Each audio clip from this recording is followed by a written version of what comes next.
7 ans après cet incendie qui a coûté la vie à 3 personnes à Saint-Siméon de Bonaventure, la Sûreté du Québec a arrêté une personne d'intérêt.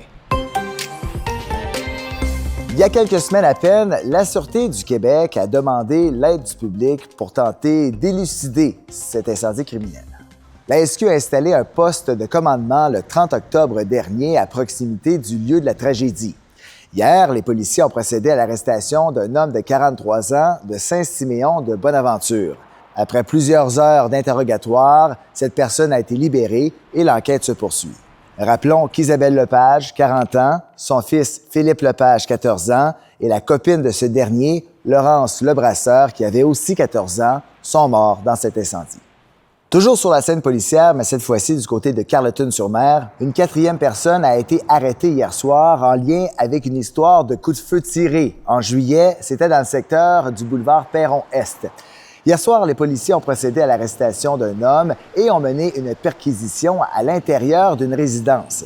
Le suspect devait comparaître cet après-midi au palais de justice de New Carlisle. Selon la SQ, il pourrait y avoir d'autres arrestations dans cette histoire.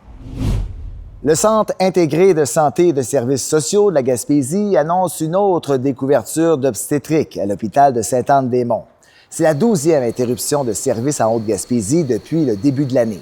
Cette découverture est en cours depuis hier et devrait se poursuivre jusqu'au 28 novembre. Les 8 femmes enceintes de plus de 36 semaines, suivies par le 6 sur le territoire, ont été informées de la situation. La dernière rupture de service à Sainte-Anne-des-Monts est survenue il y a une dizaine de jours. Les travaux de recharge de plage progressent du côté de Maria.